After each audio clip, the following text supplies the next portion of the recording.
Let's talk about arresting and trialing someone for murder with no body and what it takes. I want to give you 2 examples of 2 ongoing cases that have this, and I think you'll find them interesting.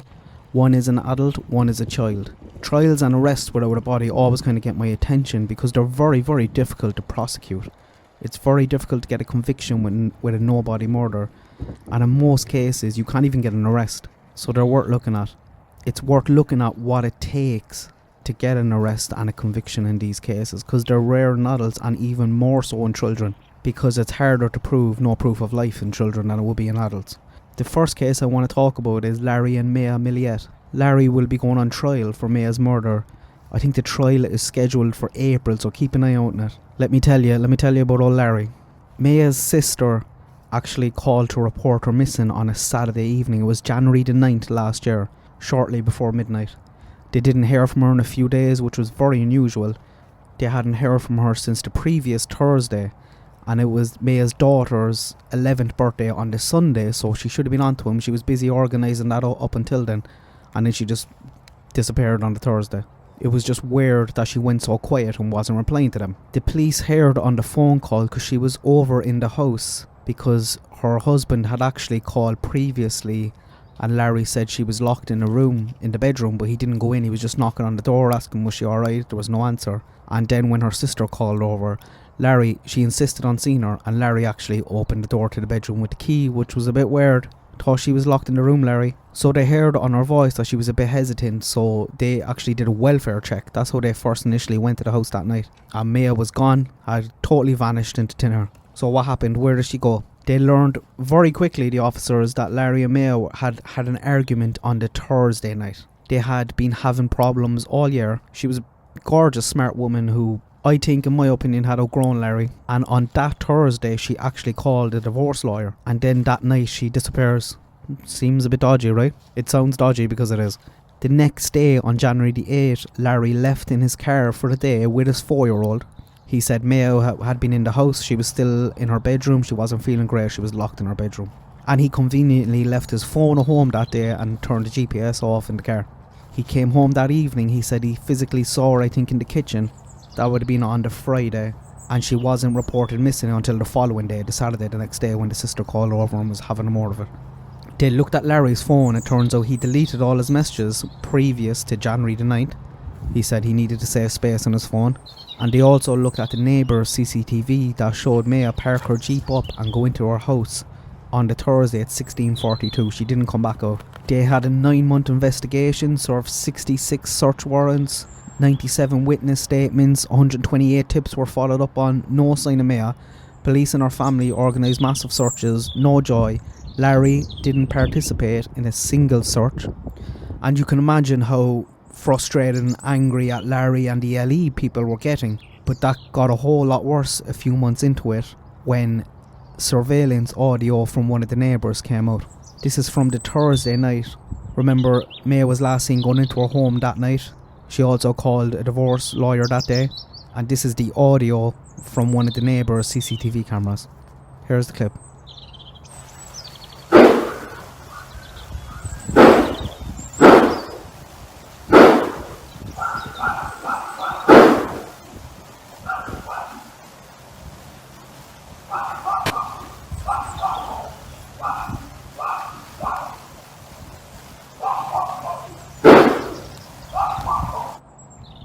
What do you think that is? Sounds like gunshots to me. It's important, I'll come back to that at the end, and how the prosecution is using it, or not using it. There's also audio from about 30 minutes later, which you can hear the kids are outside in the yard playing, which would be very unusual for them to be outside late at night like that playing. Maybe Larry was cleaning something up that he didn't want them to see. There was holes in the walls in the house that were freshly covered up. Larry said they were from a few weeks previously, but they weren't, they were fresh. And this was in April that this came out, so this was only 3 months into it. It went another 6 months before there was any arrest made. And it looked like it was going to go cold without a body. People, like I said, were getting angry with the LE, and I think most people knew what happened. But 9 months into it, Larry started moving some money around, some cryptocurrency, some Bitcoin, and I think they thought he was about to leg it. So he was arrested, charged. In that 9 months, while they were investigating in the background, They found a lot of things, a lot of shocking things. Larry had no alibi. He said on the Friday he left the house at 7:15 to take his 4-year-old son to the beach to give Maya some space. He claims he was with the son at the beach the entire day. Security video captured Larry just before 6 a.m. that morning moving his Lexus. The Lexus was already backed into the driveway with the nose facing towards the street, but Larry drove it out into the street and reversed it back in almost in the same position. It looks like he backed it in at the angle to block off any cameras from seeing into the garage, basically. And based on the position that he put the car in, it didn't capture Larry loading anything into the back. You couldn't see anything. Spent about 45 minutes doing something, and then the Lexus is seen leaving the residence, and it does not return until 6 o'clock that night. So Larry went to the beach at 7:15 in the morning with his 4-year-old child, left his phone at home, turned the GPS off, and didn't get back till 6 o'clock. 11 hours at the beach, supposedly.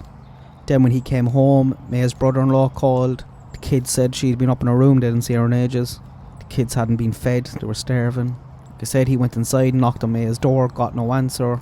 First Larry told him that he'd been working all day and he couldn't account for Maya's whereabouts. However, then he changed the story and said, oh, actually I was at the beach with the 4-year-old.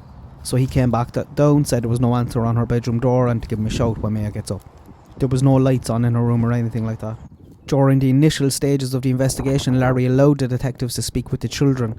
The older 2 children were in virtual school and told detectives that Maya would normally check on them throughout the day while they were learning online, and on Friday they didn't see her at all, she didn't check on them. The last time they said they saw their mother was on the Thursday also. They asked Larry to point on a map exactly where he was on January the 8th, and Larry pointed to a beach, I think 4 miles south of Salana Beach. He initially stated that he took his phone to the beach. They looked it up, and Larry's phone had been off from 7:15 to 6:30. His phone was off all day. They got the GPS in the car, seen that Larry was messing with it on that day, and they couldn't get any data off that. Historically, his phone had never been off for 11 hours like that during the day. And the weather reports for that day, that like he wasn't at the beach. He wasn't at the beach. He'd also been absent from work on January the 6th, 7th and 8th. January sent text messages which were screenshots of his own conversations with Maya, and he was basically telling his boss that his marriage was falling apart. And in fact, Larry's boss actually sent a message to Maya on January the 8th saying he was concerned because he hadn't heard from Larry in a while. He said this is not like him to miss work, it has been a few days. Larry's dad also sent him a text message saying, Larry, please turn on your phone because Terry, your boss, is calling regarding your job. So nobody knew where Larry was on January the 8th. They had a look at Maya's phone and her communications with her family and friends leading up to January the 7th, and it was very clear that she was getting ready for a divorce, and there was escalating tensions with Larry. She sent a text message to her friend on January the 6th. She said, I told him I'm filing for divorce whether he likes it or not. I'm done trying to make it amicable for the sake of the kids. And she followed up with really hoping to get through this weekend first. She was referring to her daughter's 11th birthday on the Sunday. Just after midday on January the 7th, Maya spoke to a law firm and set up an appointment for a divorce attorney for the Tuesday, January the 12th. And she was waiting for her daughter's birthday to be over and done with before she actually went into the divorce lawyer. Her last phone call that day was at just after 4:15 with a divorce attorney. That was her last phone call. And her last piece of communication with any friend or family member was on January the 7th at about 8:15, so about 2 hours before you heard the alleged gunshots. That was in her family's group messenger text. And this had been ongoing for a while. Maya was thinking about this for the last year. She told her friends in December that her marriage was definitely over and said she was going to file for divorce. They seen her Google searches on her electronic devices during 2020. She's searching for different divorce attorneys. She Googled how to calculate child support payments. She Googled how much mortgage can I afford. So she began the steps she was thinking about. She was planning for life separated from Larry. The previous September, Larry had become increasingly obsessed with Maya's activities and communications with other people. Several family and friends described Larry as controlling and exhibiting stalker-like behaviour. He was paranoid that Maya was going to leave him and the marriage, and he began to monitor her whereabouts. He also would show up to her work unannounced to see if she was meeting another man, and this behaviour escalated throughout 2020 and into January 2021. On the 24th of November 2020, Maya sent an email to Larry after Larry had sent her an article titled "What Men Want from Their Wives," and Maya's response was, How about maybe you focus on also what women want from their husbands? All these things you send me are just about you, which further solidifies the whole idea that you really think I'm the problem, and that if you could only fix me, everything will be okay. As long as I go back to the wife you liked, the one that didn't rock the boat, who didn't assert her feelings, who didn't care about how much she was hurting, as long as there's peace and harmony, then things will be okay. Basically, really, I'm the problem, right? Which gives a great insight. We get a lot of insight there into Maya, her state of mind. She's sick of it, she's done. And when they looked at Larry's searches, they found some crazy stuff. He had already been telling her family that he was going to get this other guy. He was convinced that she was having an affair. Maya had told friends that at one stage Larry had actually choked her until she passed out. He had been searching for plants you take to never wake up. He searched that in March. And then in November he searched for water hemlock, which is related to that. So he was learning and taking more and more steps. But Maya was not interested. She didn't want to touch him anymore. In December of 2020, Larry searched, "My wife doesn't want me to touch her."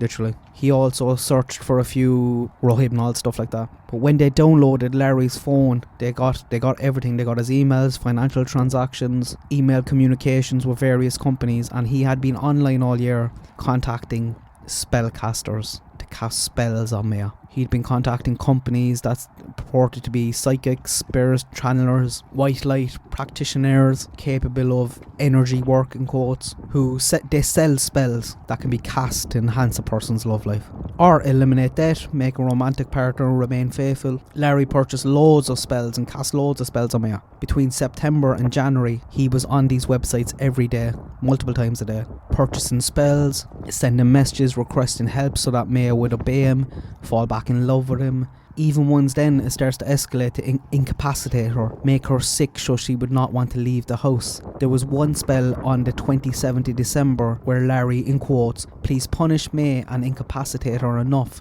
so she can't leave the house. It's time to take the gloves off." So the emails are getting more and more panicked. On December the 31st, New Year's Eve, Larry sent an email to a spellcaster indicating that they were in the desert, biking and off-roading for several days, and asked, "Can you hex have her hurt enough that she will have to depend on me and need my help? She's only nice to me when she needs me or sick. Thanks again.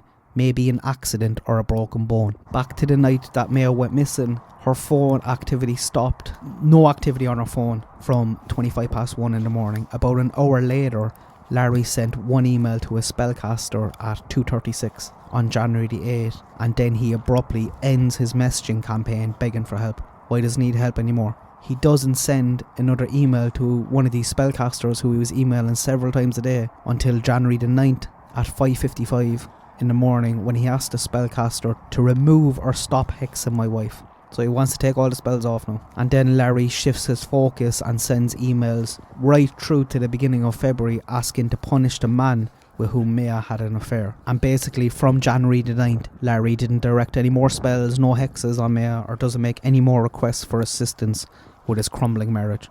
So that's Larry. That's how strong this case is against him. And the interesting thing about the gunshots that I was saying earlier is they're not going to be a major part in the trial. The prosecution is kind of taking them off the table because they can't confirm exactly that there were gunshots. And very likely the defence will be able to put someone up just to put some bit of doubt on them, and they don't want, I think it's clever by not doing it. They don't want any reasonable doubt to be in the jury's mind with regards to the gunshots and then become the focus of the trial. But there's enough there without those gunshots, I think, to get a conviction. There's no doubt in my mind that Larry did this.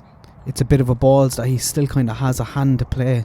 Like, whether, not now, but down the road, he could look at getting a reduced sentence if he shows them where Maya's body is. He was gone for 11 hours, she could be anywhere. But because Maya was so active on social media, and because adults have such an electronic footprint these days, it's very easy to come to the conclusion that there's no proof of life. Whereas in a child, that's a bit more tougher because they're not on their phones, they're not on Facebook, they don't have bank accounts, credit cards, stuff like that. So it's harder, a lot harder in kids to prove no proof of life, which is the next case I want to talk about in the next video. Is an ongoing case where they haven't found the child's body, but the guardians, I hesitate to call them parents, have been arrested. That's it. Thank you to Sarah Oz, SHO Zero Filter for joining the channel memberships during the week.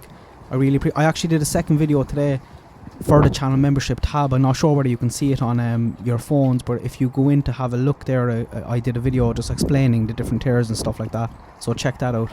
And for my Patreon members, there's a new podcast up as well today on Patreon, so have a look at that as well. Thanks everyone, good luck, God bless, have a good day.